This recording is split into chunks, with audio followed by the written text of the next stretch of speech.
Assalamualaikum warahmatullahi wabarakatuh. Bismillahirrahmanirrahim. Rabbi shrahli sodri wa yassirli amri wahlul 'uqdatam min lisani yafqahu qawli. Asyhadu an la ilaha illallah wa asyhadu anna Muhammadan abduhu wa rasuluh. Amma ba'du. Anak-anakku yang dicintai Allah dan Ibu banggakan, marilah kita panjatkan puji dan syukur kehadirat Ilahi Robbi, bahwasannya hari ini Allah masih mentakdirkan kita bertemu dengan bulan Ramadan. Allah masih mentakdirkan kita dapat melaksanakan saum di bulan Ramadan. Salawat dan salam tak lupa kita limpah curahkan kepada Nabi besar Muhammad sallallahu alaihi wasallam, kepada keluarganya, kepada para sahabatnya, dan kepada mereka yang senantiasa mengikuti jejak sunnahnya. Insya Allah kita termasuk di dalamnya. Anak-anakku, pada kesempatan ini Ibu akan memaparkan sebuah tema pemuda yang dirindu surga. Seperti apakah pemuda yang dirindu surga? Terlebih dahulu, Ibu akan menceritakan sebuah kisah dari kota Yaman. Kisah seorang pemuda dari kota Yaman yang bernama Uwais Al-Qarni. Uwais Al-Qarni sangat mencintai ibunya. Ia senantiasa berusaha untuk memenuhi keinginan ibunya. Suatu saat, Ibu Uwais berkata bahwa ia ingin berangkat berhaji. Padahal, kondisi Uwais Al-Qarni tidak memiliki banyak uang. Kondisi perjalanan dari Yaman ke Mekah sangat jauh, serta harus melewati padang yang tandus. Tapi Uwais Al-Qarni yakin dengan pertolongan Allah.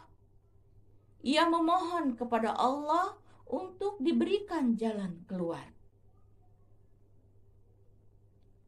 Uwais terus berpikir untuk mencari jalan agar ibunya bisa berangkat ke tanah suci.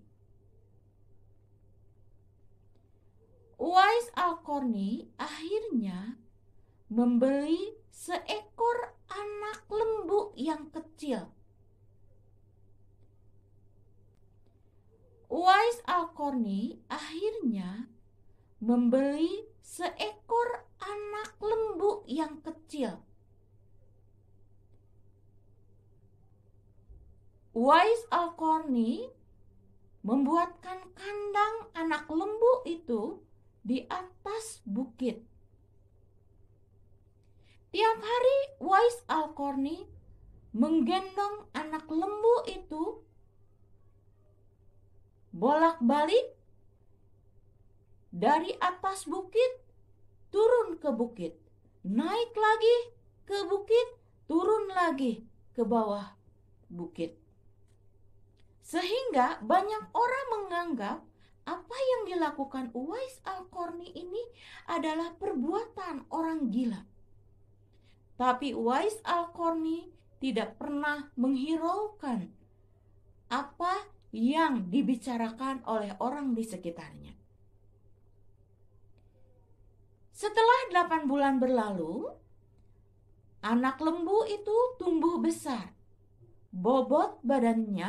Bobot tubuhnya mencapai 100 kg. Saat tiba musim haji, Uwais merasa bahwa ototnya sudah sangat kuat dan siap mengangkat beban yang berat.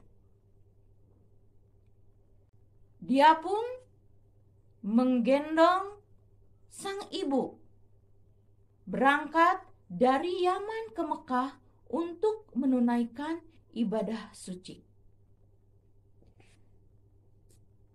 Tanpa mengenal lelah, tanpa mengenal keluh kesah, sampailah Uwais Al-Qarni ke tanah suci Mekah. Di tanah suci Mekah, Uwais Al-Qarni dengan tegap menggendong ibunya wukuf di Arafah dan tawaf di Mekah. Di depan Ka'bah, air mata sang ibu pun tumpah ruah. Melihat hal itu, Uwais pun berdoa, "Ya Allah, ampunilah dosa-dosa ibuku ya Allah." Mendengar hal itu, ibu Uwais berkata, "Bagaimana dengan dosamu, wahai anakku Uwais?" Tanya sang ibu heran, karena Uwais tak meminta dosanya untuk diampuni.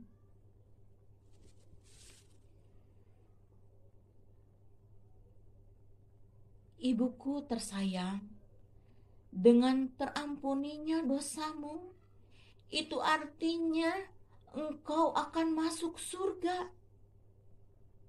Cukuplah ridho darimu yang akan membawaku masuk ke dalam surga." Demikianlah kisah Uwais Al-Qarni bersama ibunya. Kira-kira hikmah apa yang dapat kita petik dari kisah Uwais Al-Qarni bersama ibunya? Anak-anakku yang dicintai Allah dan ibu banggakan, hikmah yang dapat kita petik dari kisah itu adalah: pertama, ketaatan kepada Allah. Kedua,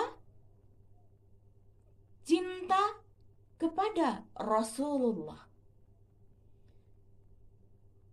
Ketiga, hormat dan sayang kepada orang tua. Keempat, bekerja keras. Kelima, istiqomah dalam kebenaran. Nah, anak-anakku yang dicintai Allah, seandainya kita mau masuk surga, seandainya kita sebagai pemuda ingin dapat masuk surga, yang harus kalian lakukan adalah: pertama, taatlah kepada Allah. Kedua,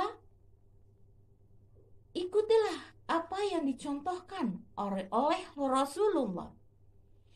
Ketiga, hormati dan sayangilah orang tuamu. Keempat, teruslah bekerja keras. Teruslah berusaha dengan sungguh-sungguh. Dan yang terakhir, istiqomahlah dalam kebenaran. Anak-anakku, itulah yang dapat Ibu sampaikan. Kurang lebihnya, Ibu mohon maaf. Billahi taufiq wal hidayah. Wassalamualaikum warahmatullahi wabarakatuh.